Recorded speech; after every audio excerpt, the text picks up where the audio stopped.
नमस्कार, बहुत स्वागत है आपका। आप देख रहे हैं ग्रैंड धर्मा सन्मान। फाल्गुन मास के कृष्ण पक्ष की पंचमी तिथि जो 21 फरवरी को है और इस दिन से शिव नवरात्रि का पर्व शुरू हो जाएगा। भगवान महाकाल को दूल्हे के रूप में सजाएंगे और शास्त्रों में विधान है कि शिव जी को चंदन और माँ पार्वती को हल्दी इस दिन चढ़ाई जाती है। चूँकि 1 मार्च को महाशिवरात्रि है और महानिशा काल के दौरान भगवान शिव की बड़ी पूजा होगी। भगवान को फूलों से जो बना हुआ मुकुट है उनसे सजाया जाएगा, लेकिन जो शिव नवरात्रि है वो इस बार सोमवार 21 फरवरी से शुरू हो जाएगी और भगवान शिव की विधि विधान से यहाँ से पूजा शुरू होगी। तो आप कुछ करें या ना करें पर शिव जी को चंदन जरूर लगाइएगा और माँ पार्वती को हल्दी जरूर लगाइएगा, हल्दी चढ़ाइएगा। और इसके बाद आप शाम के वक्त एक दीपक जरूर लगा दीजिएगा शिव जी के मंदिर में, ताकि शिव नवरात्रि का पूरा फल आपको मिलता रहे। शिव नवरात्रि के सोमवार के दिन भगवान शिव की आराधना करने से जीवन के सारे कष्ट ही मिट जाते हैं। चाहे वो कैसे भी कष्ट हो, जीवन की कैसी भी परेशानी हो, बाधाएं हो, उनसे आप बाहर आ जाते हैं। शिव जी की आराधना करने वाले को कभी भी जीवन में कोई भी ग्रह बाधा परेशान कर ही नहीं सकता।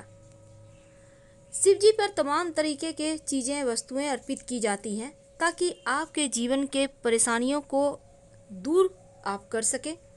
जब संसार को बचाने के लिए शिव जी ने विष पिया था, तब विष जो पीने के बाद उनके कंठ में विष उन्होंने रख लिया था, तब यहाँ पर उनके कंठ में असीम जलन पूरे शरीर में हो रहा था। और यहाँ पर समुद्र मंथन की कथा में भी ये बात आती है, विष्णु पुराण, भागवत पुराण में भी वर्णित है कि समुद्र मंथन के दौरान जब संसार को बचाने के लिए भगवान शिव ने विष पी लिया था तो उनका पूरा कंठ ही नीला हो गया था। और इस विष के प्रभाव से शिव और उनकी जटा में बैठी देवी गंगा पर भी जब ये प्रभाव पड़ने लगा, ऐसे में समस्त देवी देवताओं ने शिव जी को दूध ग्रहण करने का आग्रह किया। और जैसे ही शिव जी ने दूध ग्रहण किया तो उनके शरीर में विष का असर कम होने लगा। सोमवार के दिन शिव जी को मनाने के लिए विशेष तरह के प्रयोग तो किए ही जाते हैं। साथ ही जीवन से कर्जों की समस्या से मुक्ति पाने के लिए, धन की मुश्किलों से बाहर निकलने के लिए, घर में लंबे समय से शुभ मांगलिक कार्य नहीं हो पा रहे तो घर में शुभ मांगलिक कार्य होने के लिए, यहाँ तक कि संतान की प्राप्ति के लिए भी शिव जी के शरण में आके अगर छोटा सा प्रयोग करें तो मुश्किलें समाप्त हो जाती है। अगर आप कर्जों से परेशान हैं, जीवन में समस्याएं एक के बाद एक परेशान करें, धन की समस्या बहुत ज़्यादा है, तब एक बार बटकेश्वर महादेव के शरण में आ जाएं। कर्जों से की समस्या से, धन की परेशानी से आसानी से आप बाहर निकल आएंगे। सबसे पहली बात तो बट का वृक्ष यानी बरगद का पेड़ आपके घर के आसपास है तो वहीं पर आपको जाना होगा। सोमवार के दिन ये प्रयोग करना है, लगातार 3 सोमवार करना है। 1 लोटा जल में 1 चुटकी पिसा हुआ चावल, 1 चुटकी हल्दी लेकर आप किसी भी बरगद के पेड़ के नीचे चले जाएं और वहां पर जल अर्पित करें और बटकेश्वर महादेव को प्रणाम करें। यानी जल अर्पित करना है जड़ में, लेकिन प्रणाम करना है बटकेश्वर महादेव को। इसके बाद थोड़ा सा जड़ उससे वहां पर से पेड़ से तोड़ कर ले आए। अब इस जड़ को आप लाल धागे के सहारे बांधकर अपने पॉकेट में रख लें, पर्स में रख लें, अपने बैग में रख लें, या आप चाहें तो अपने व्यवसाय स्थल पर रख लें। आप चाहें तो गले या बाह में धारण कर सकते हैं।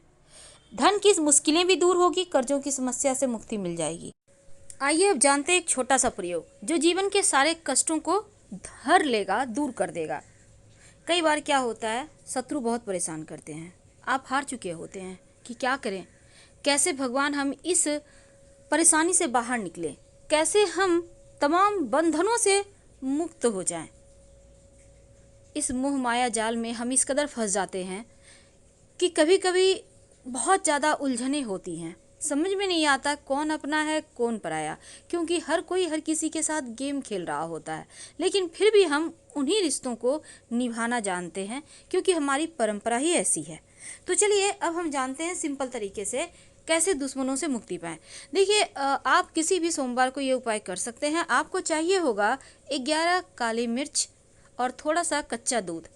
तो काली मिर्च को कूटकर उसका पाउडर बना लें, कच्चा दूध में मिलाकर इसको शिवलिंग पर अर्पित कर दें। ऐसा करने से शत्रु विरोधी शांत हो जाते हैं। ये प्रयोग 3 सोमवार लगातार कीजिएगा। तो चलिए अब जानते हैं कि शिव जी पर अपनी मन्नत को पूरी करने के लिए आप क्या अर्पित करें। तो सबसे पहली बात देखिए, जब आप शिव जी पर चावल अर्पित करते हैं, यानी याद रखिएगा टूटा हुआ चावल ना हो, कर्जों से मुक्ति मिलती है। और पके हुए चावल से शिवलिंग का श्रृंगार करें तो मंगल दोष दूर होता है। जौ अर्पित करने से घर में सुख शांति रहती है, तो शिवलिंग पर आप जौ अर्पित कर सकते हैं। और फिर देखिए, अरहर की दाल भी अर्पित की जाती है।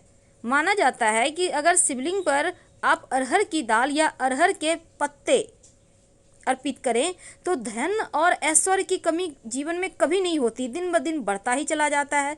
और अगर मूंग की दाल अर्पित करें या हरा मूंग अर्पित करें तो ऐसा करने से बुद्ध आपका बेहतर होता है और आपके सभी कार्य जल्दी जल्दी पूरे होते हैं। शहद अर्पित करें तो शत्रु विरोधी शांत होते हैं। अगर चीनी अर्पित करें तो जीवन के दुखों का नाश होता है, दरिद्रता समाप्त होती है। काला तिल अर्पित करें तो घर में पारिवारिक कलह कलेश दूर हो जाती है, शनिदेव की बाधाएं शांत होती है और जनेऊ अर्पित करने से हर कार्य में सफलता मिलती है।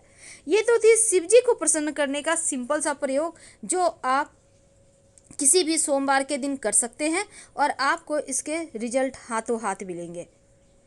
जीवन के तमाम कष्टों से बाहर निकलने के लिए आप शिव जी के शरण में ही आइए, क्योंकि भगवान शिव को अजन्मा अविनाशी माना गया है और भगवान शिव सभी देवताओं से अलग मंदिर में शिवलिंग के रूप में पाए जाते हैं।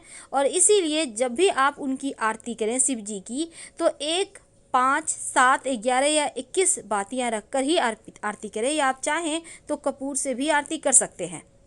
जब भी शिव जी की आरती करें ओम की आकृति बनाकर ही आरती करें। ऐसा करने से जीवन के कष्ट कम होते हैं, सुख शांति बढ़ती है। शिव जी की पूजा में दक्षिणा जरूर अर्पित किए जाते हैं। दक्षिणा में कैसे करेंगे अर्पित? एक पान का पत्ता लेंगे, उसके ऊपर सुपारी, सिक्का, लौंग, इलायची, थोड़ी सी मीठी वस्तु लेकर आप शिव जी के पास सबसे अंत में पूजा करने के बाद रखने के बाद आरती करना है। और जब शिव जी की पूजा हो जाए तब नंदी की कान में अपनी मनोकामना जरूर कहिएगा। और अगर दुश्मन ज़्यादा परेशान करे तो लाल गुड़हल के पुष्प भी अर्पित करने का विधान है शिव जी को। शिवलिंग पर दूध में मिश्री डालकर अर्पित करने से, जिसको हम मीठा दूध कहते हैं, समस्त सिद्धियां प्राप्त होती है। तो शिवलिंग पर अपने ग्रहों की पीड़ाओं से मुक्ति पाने के लिए बहुत सारे प्रयोग भी किए जाते हैं, लेकिन एक छोटा सा प्रयोग देखिए। सबसे पहली बात तो बहुत सारे लोग कहते हैं शिवलिंग पर चढ़ा हुआ प्रसाद खाएं या ना खाएं। आखिर क्या करना चाहिए? शिव महापुराण के अनुसार मिट्टी का, साधारण पत्थर का और चीनी मिट्टी से बना हुआ शिवलिंग पर चढ़ा हुआ प्रसाद भूलकर भी नहीं खाना चाहिए, क्योंकि ऐसे प्रसाद को अगर आप बहते जल में प्रवाहित कर दें तो बहुत अच्छा है। लेकिन धातु से निर्मित या पारद के शिवलिंग पर चढ़ा प्रसाद आप ग्रहण कर सकते हैं। अगर शिव जी की प्रतिमा पर आपने प्रसाद चढ़ाया, तस्वीर है आपके घर में, तो भी वो प्रसाद खाया जा सकता है। इससे भोलेनाथ की कृपा मिलती है। धार्मिक मान्यताओं के अनुसार शिवलिंग के साथ शालिग्राम हो तो सभी दोष नष्ट हो जाते हैं। पर क्यों नहीं खाया जाता? कहा जाता है अगर हम मान्यताओं की माने तो देवी देवताओं को चढ़ा हुआ प्रसाद खाने से सभी पाप नष्ट हो जाते हैं।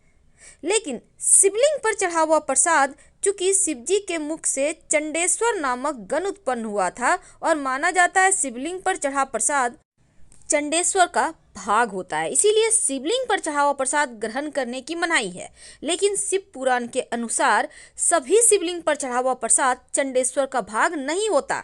इसीलिए आप पापों से मुक्ति के लिए आप प्रतिमा पर चढ़ा और पारद शिवलिंग पर चढ़ा हुआ प्रसाद, यहाँ तक कि आपके घर में जो तस्वीर है उस पर भी चढ़ा प्रसाद खा सकते हैं।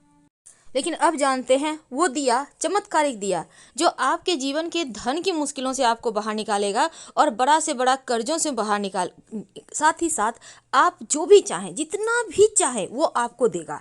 आखिर वो चमत्कारिक दिया कहाँ जलाए? देखिए, किसी भी सोमवार के दिन ये प्रयोग करें। वैसे तो आप घर में दिया बाती करते हैं, आप हो सकता है बगल में आपके शिव जी के मंदिर हैं तो रोज ही जाके दिया जलाते होंगे, लेकिन ये प्रयोग महाप्रयोग है। बिल्व पत्र का पेड़, आपके घर के आसपास कहीं बिल्व पत्र का पेड़ है तो पहले से देख कर रखिएगा, और बिल्व पत्र के पेड़ के नीचे मिट्टी का दीपक घर से लेकर जाइएगा, मिट्टी का दीपक, और उसमें घी और 2 बाती, यानी 2 बाती एक ही दिया में रखकर ये जलेगा। वैसे आप चाहें तो एक ही बाती का 2 सिरा जला सकते हैं, और ये आपको किसी भी बेल पत्र के पेड़ के नीचे जला देना है सोमवार की शाम, एक चावल का दाना रखकर। अगर पितृदोष ज़्यादा परेशान करे तो 1 लोटा जल में कुसा घास डालकर शिवलिंग पर अर्पित कर दें, नमः शिवाय का जप करते हुए। फिलहाल विदा लेंगे। हर हर महा